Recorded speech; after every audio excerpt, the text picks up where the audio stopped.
जय जिनेन्द्र सर। जय जी। ठीक है।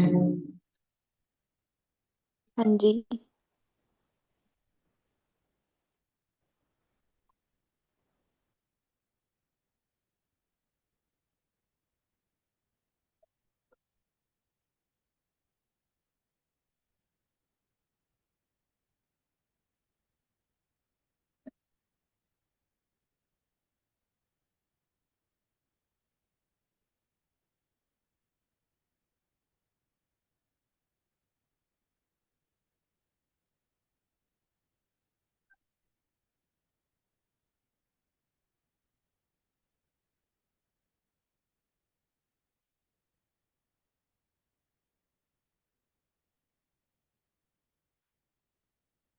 जुड़ गए आप लोग?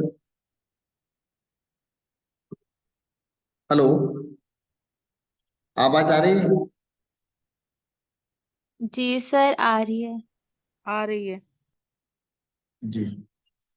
और पहले तो ये बताएं आप लोग कि आप लोगों को समझ में आ रहा है कि नहीं?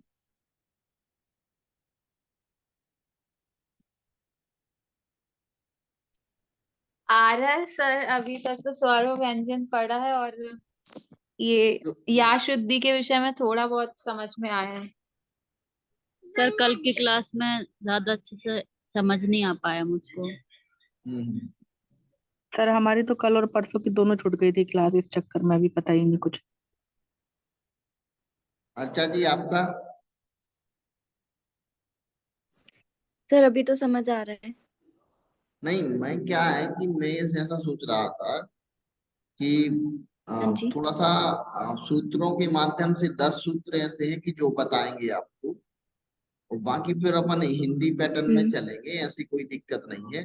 मगर अभी वो इसलिए जरूरी है कि कल के दिन जैसे आपने कोई परिवर्तन किया है या आपने कुछ किया और कोई आपसे पूछने लगा कि ये हम्म। कैसे हुआ, तो उसका प्रमाणिक जवाब आप लोग दे सके, उसके लिए है वो, है ना? ठीक। हाँ जी। कल का अपन रिवाइज करते हैं। कल जो अपन ने पढ़ा था उसमें अपन देखते हैं कि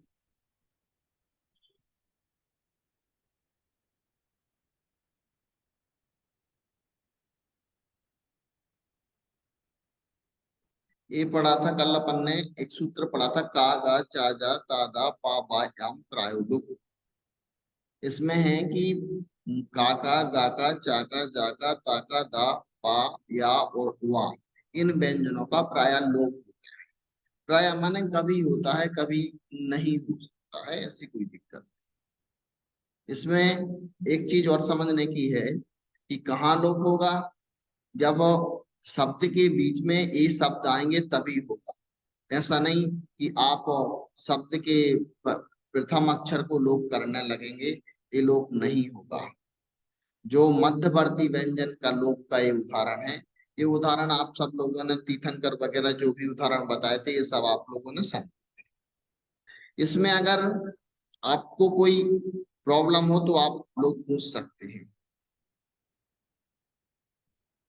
बताएं। इसमें किसी भी व्यक्ति को कोई दिक्कत हो इस वाले सूत्र में, या फिर ये वाला सूत्र भी पढ़ा था, तो आप लोग पूछ सकते हैं, फिर आगे अपन इसको आगे चलते हैं इसके। अभी अपन को क्या है कि हम ओनली 10 सूत्र बताएंगे। इसके बाद फिर अपना जो कंटिन्यू स्वर परिवर्तन, व्यंजन परिवर्तन, वो सारी चीजें अपनी चले। ये मुख्य इसलिए है कि इन्हीं से सारा अपन आगे का करें। सर इसमें मुझे जो प्रजापति है इस वाले में समझ नहीं आया कि या और वह कैसे आया। हाँ ठीक है। और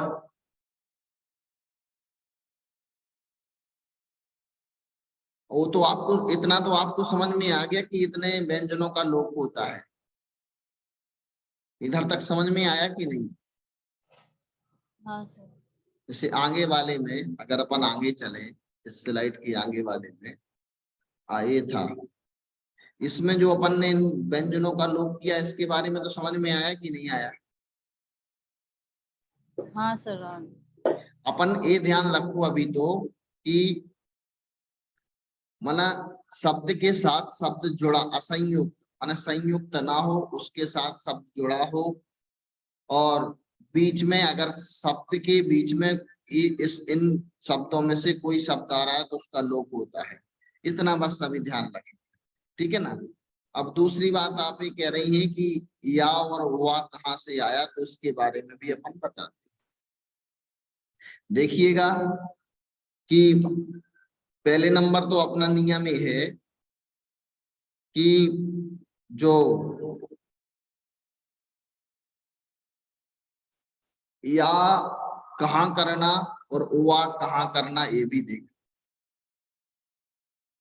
इसमें एक नियम है इसका कि अगर आपने कोई शब्द लोप किया, कोई भी शब्द आपने लोप किया, जैसे इसमें जैसे आपका ये वाला आ रहा है, इसमें आपने अगर लोप किया, इस शब्द में अगर आपने जैसे नया शब्द है नगर बना और इसमें आपने गा का लोप किया, और गा का लोप करने पर अगर गा में से आ बच रहा है, आ शेष रहेगा, क्योंकि व्यंजन का लोप करेंगे उसमें से जो सुर रहेगा वो शेष रहेगा। तो जहां आ बचेगा, छोटा आ बचे या बड़ा आ बचेगा, उसके लिए या श्रुति होगी और कोई शब्दों के लिए या श्रुति नहीं होगी, ये समझे। जैसे इधर देखें,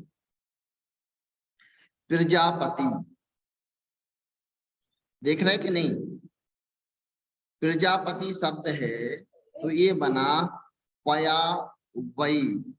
तो पहले जो जा है ना, जा का लोप हुआ और इसमें या श्रुति हुई, ठीक है ना।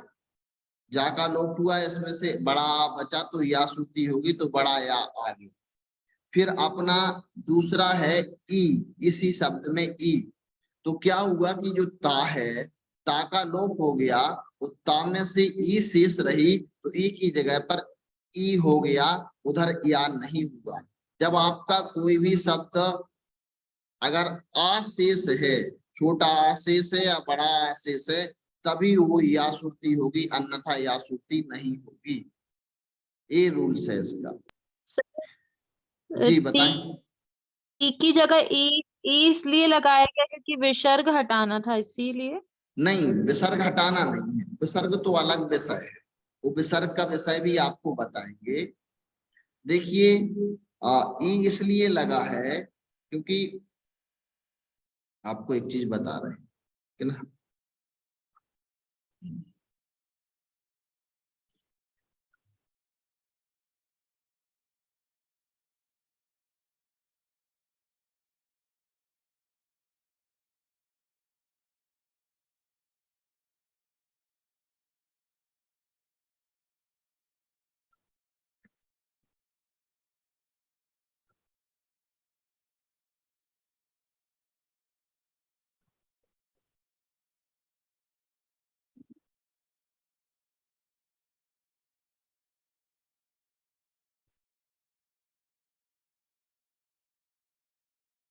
इसमें क्या सिस्टम है, दिख रहा है कि नहीं?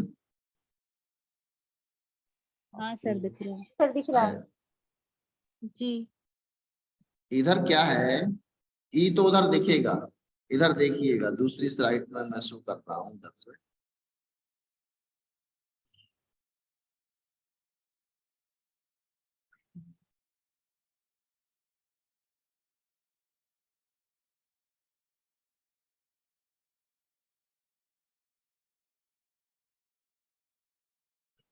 जैसे आपने देखा नयर,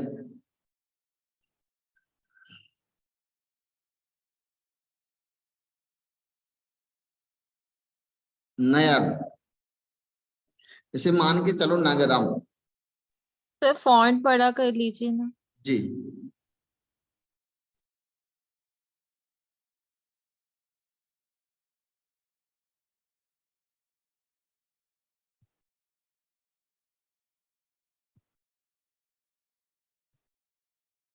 ठीक है, दिख रहा है नगरम। जी अब इसको पहले अपन विच्छेद करेंगे, ना आया, आ आया, गा आया, ठीक है ना, गा हलंत रूप रहेगा, फिर इसमें आ रहेगा, फिर रा रहेगा, फिर रा में आ आया, फिर माँ रहेगा, ठीक है।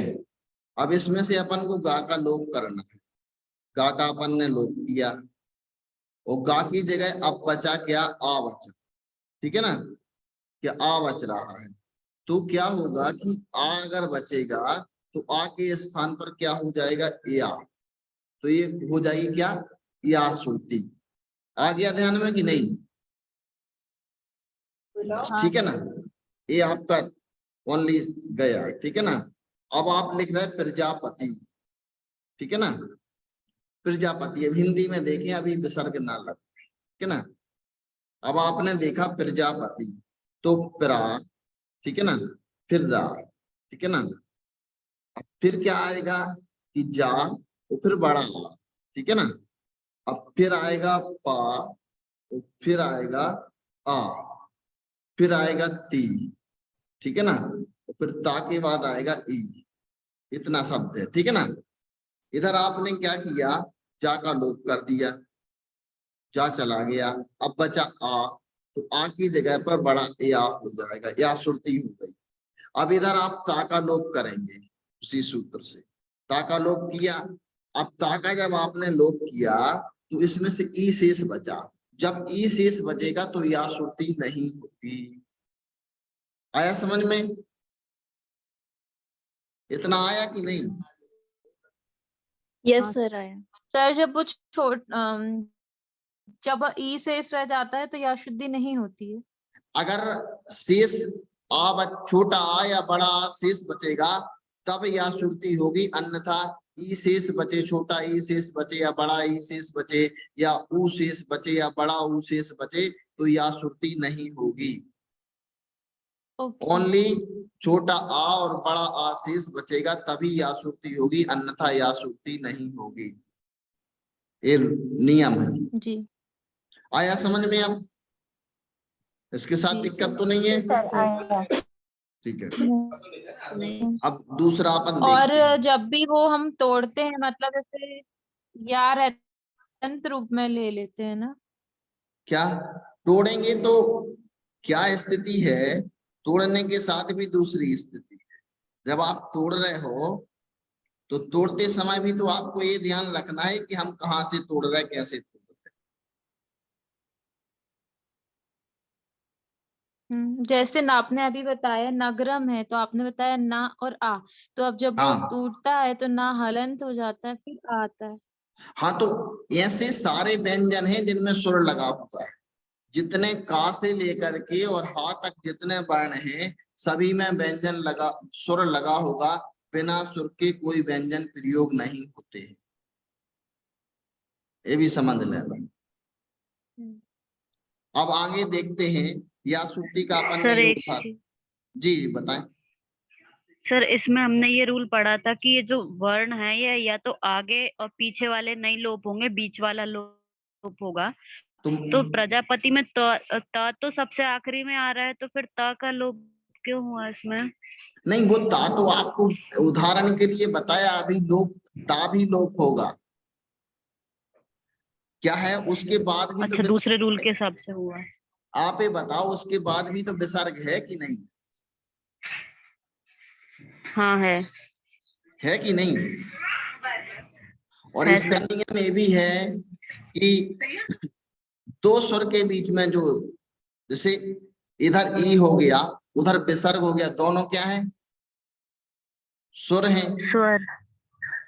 दो स्वर के बीच में जो व्यंजन होगा उसका लोप होगा। ठीक है। मगर ये तो अभी उदाहरण को बताया, आगे आपको इसको क्लियर करेंगे। अभी तो आपको सिर्फ ये समझना है कि छोटा आ और बड़ा आ शेष बचेगा, उस जगह या श्रुति होगी। और कोई भी छोटा ई बचे, छोटा ऊ बचे या बड़ा ऊ बचे या बड़ी ई बचे या ए बचे या ओ बचे, इनको कभी या श्रुति नहीं होगी। बस इतना समझना है अभी तक। हाँ सर। आया समझ में। हाँ सर। अगला चलते हैं अपन। पोवा नाम से एक सूत्र है, पा की जगह पर वो वा होता है। पोवा यह क्या है, सुर से परे असंयुक्त और अनादि पा को बा होता है। जैसे आप द्रव संग्रह पढ़ते होंगे तो उसमें आता है उवियोगो दुवियप्पो दंसनाणम चदंसनम चदुदा चक्षु अचक्षु ओहि दंसण मद केवलम रेया। उपयोग मन उपयोग शब्द जो है, उपयोग के लिए क्या हो गया, उब ओगो, वाह हुआ। इसमें देखना आप, इसमें जैसे पीडीएफ है, उपमा शब्द है, उपमा के लिए उपमा बना है, उपसर्ग के लिए उपसर्गो बना है। तो अभी यहाँ समझना है, पा के लिए बा होता है, पा जो रहेगा उसके लिए प्राकृत में बा होगा। जैसे पाप लिखते हैं, पापम शब्द है तो पापम हो जाएगा, पा के लिए वाह होगा। और ये ध्यान रखना है कि किस पा के लिए वाह होगा, मध्यवर्ती और असंयुक्त होना चाहिए। ये फर्स्ट नंबर ऐसा नहीं है कि प्रारंभ में आप पा हुआ और हमने पा को बा कर दिया, ये कभी नहीं होगा। मध्यवर्ती जो पा रहेगा उसके लिए बा होगा। और असंयुक्त होना चाहिए, संयुक्त नहीं होना चाहिए। एक सूत्र ये हो गया। दूसरा असंयुक्त का एग्जाम्पल, क्या, असंयुक्त का एग्जाम्पल मतलब कैसे? ये असंयुक्त तो ये है ही सारे शब्द, संयुक्त नहीं है ना, हम बता दे रहे हैं आपको, ठीक है ना।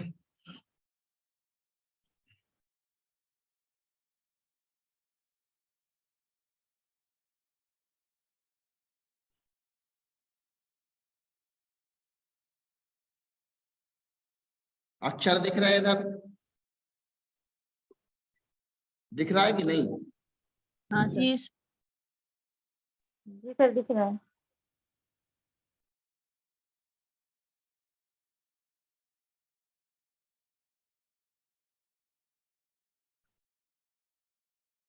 ये क्या है, कर्म, एक है धर्म और एक है आम। तो क्या है, कम बनता जब तो माँ और माँ मिला हुआ है तो ये हो जाता संयुक्त। समझना, किसी व्यंजन के बीच में अगर सुर नहीं है तो संयुक्त माना जाएगा, अगर उसमें सुर लगा है तो असंयुक्त माना जाएगा। जैसे आप इसको तोड़ेंगे, कर्म को, आ रा और मां, फिर आ, ठीक है ना।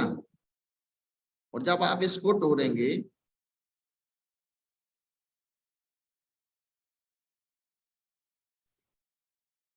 देखिए इधर इसमें और इसमें क्या अंतर, ये आम है और एक कर्म है। कर्म जो है ना, रा और मां, इसके बीच में क्या नहीं है, कहीं सुर तो नहीं है। अगर इनके बीच में सुर नहीं है तो ये संयुक्त हैं, माने मिले हुए हैं एक दूसरे से। और इसमें इसके बीच में सुराया, कहीं व्यंजन व्यंजन नहीं दिख रहा है आपको, सुराया इधर, तो ये है क्या है, असंयुक्त। संयुक्त और असंयुक्त यही है, जैसे धर्म शब्द है तो ये संयुक्त है, ठीक है ना। और जैसे इसमें एक शब्द और आएगा, आदमी शब्द देखेंगे आप तो बड़ा दा आ मा और ई, ठीक है ना। अब आदमी शब्द जहां आपने देखा तो और दा और माँ के बीच में क्या सुर है, तो ये हो जाएगा असंयुक्त। और इधर सुर नहीं है तो ये हो जाएगा संयुक्त। ये देखिए इधर कर्म को देखिए और आदमी शब्द को देखिए। अब आप बताओ कि संयुक्त कौन सा है और असंयुक्त कौन है, बताइए।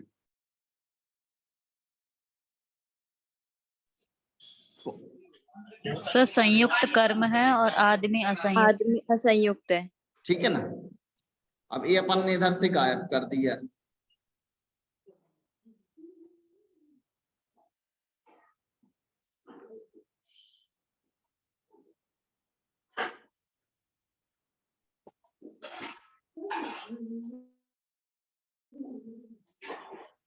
अब आप बताओ संयुक्त कौन है इसमें, असंयुक्त कौन है? सर धर्म और चाकू तो संयुक्त है, आदिनाम असंयुक्त है। हाँ बस अब इतना ही तो समझना था, ठीक है ना। ये क्या है, जिसके बीच में स्वर रहेगा, ठीक है ना, और जिसके बीच में स्वर नहीं रहेगा, इतनी तो बात ही है।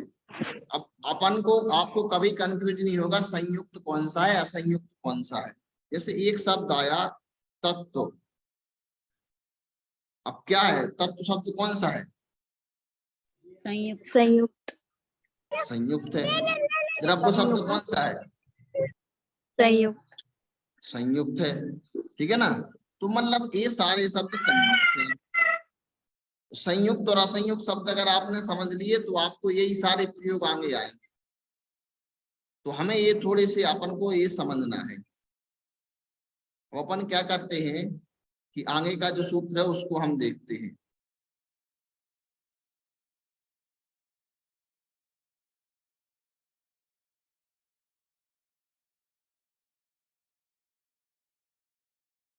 एक पोवा वाला समझ में आया कि नहीं? जी आ गया। और मगर ये 8-10 सूत्र ऐसे हैं जिनको आपको याद करना पड़ेगा, और आप याद नहीं करेंगे तो फिर आगे थोड़ी सी दिक्कत आएगी आपको, क्योंकि 8-10 सूत्र किसी को याद हुआ? एक कागा चाजा ताजा बाप, कोई सुनाएगा?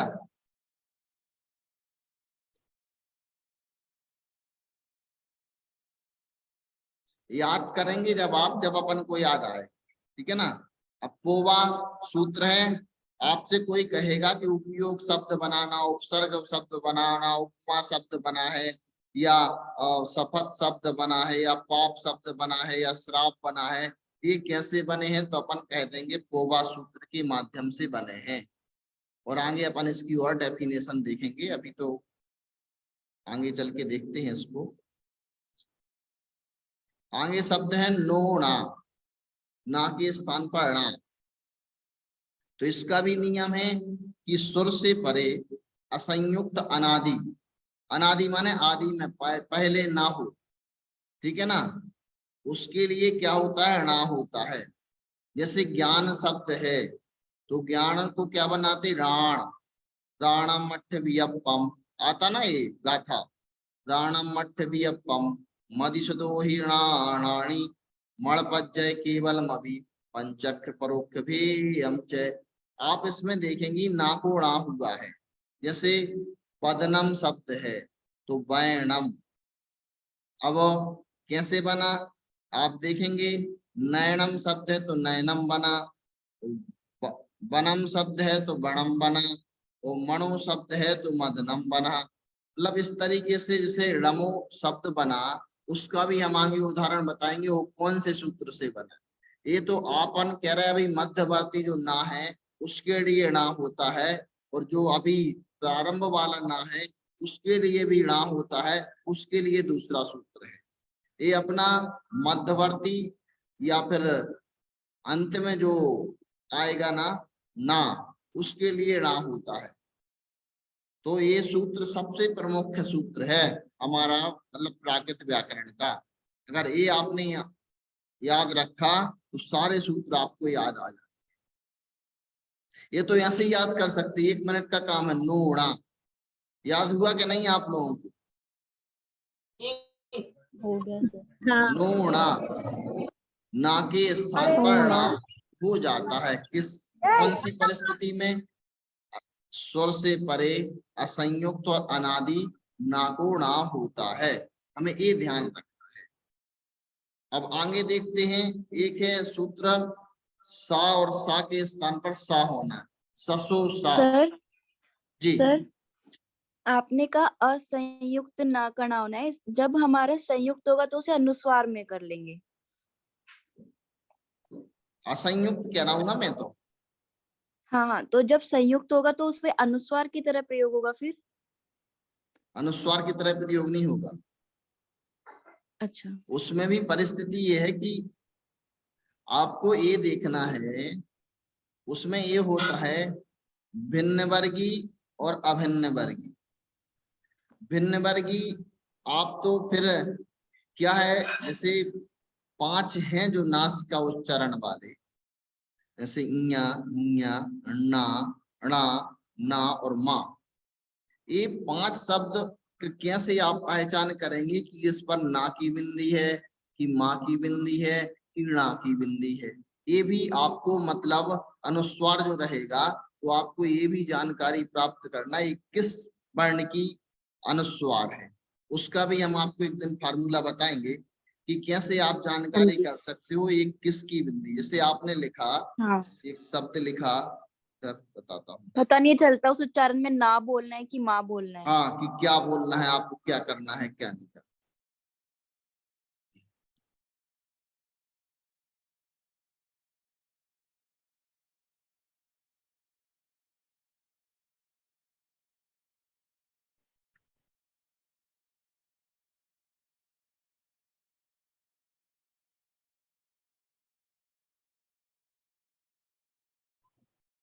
जैसे एक शब्द है संसार, ठीक है ना। संसार से क्या समझेंगे? ना अनुस्वार आ रहा है। नए अनुसार आ रहे हैं। संसार छोड़ो, पंख हो गया। पंख शब्द से आप क्या जान रहे हैं? अंग की बिंदी। कौन से? अंग।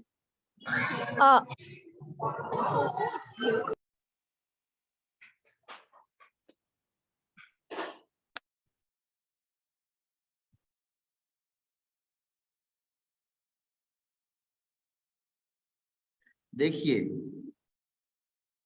पंख क्या है? पंख शब्द में जो का लगा पीछे वाला अक्षर देखना है आप। जैसे आप विच्छेद कर रहे हैं, ठीक है ना, प अ। अब पीछे वाला अक्षर देखा अपन ने का है, तो का के साथ आएगा ए वाला, ठीक है ना। फिर उसके बाद आएगा का, फिर आ। ऐसे अब सुरेंद्र है, सुरेंद्र में कैसे आप जानेंगे?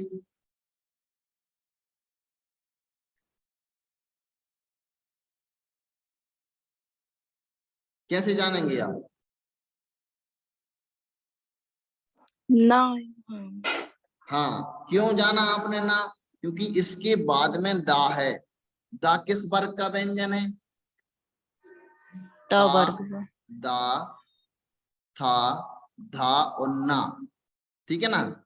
इधर आपने जाना कि पंख शब्द में जो का लगा है, का किस वर्ग का व्यंजन है, उसके बाद कौन सा अक्षर आ रहा है?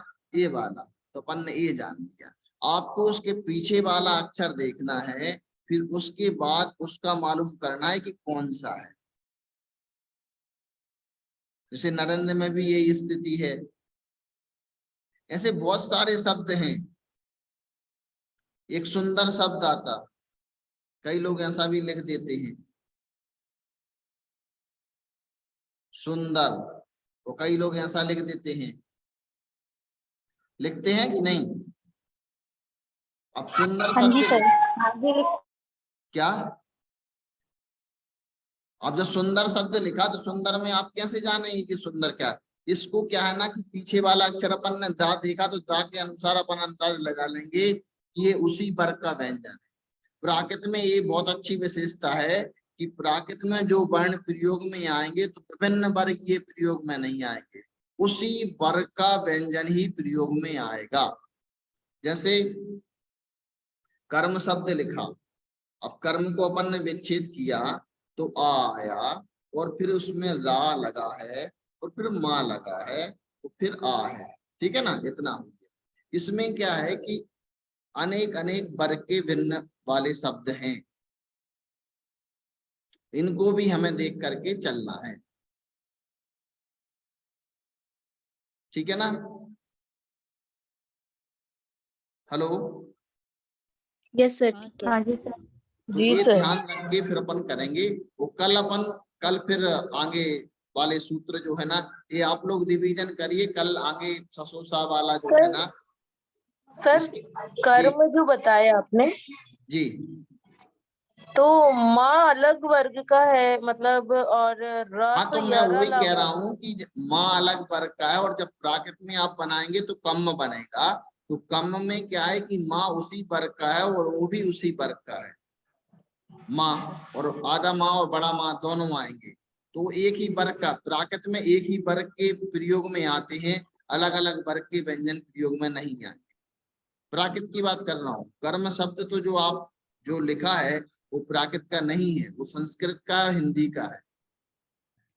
Yes sir.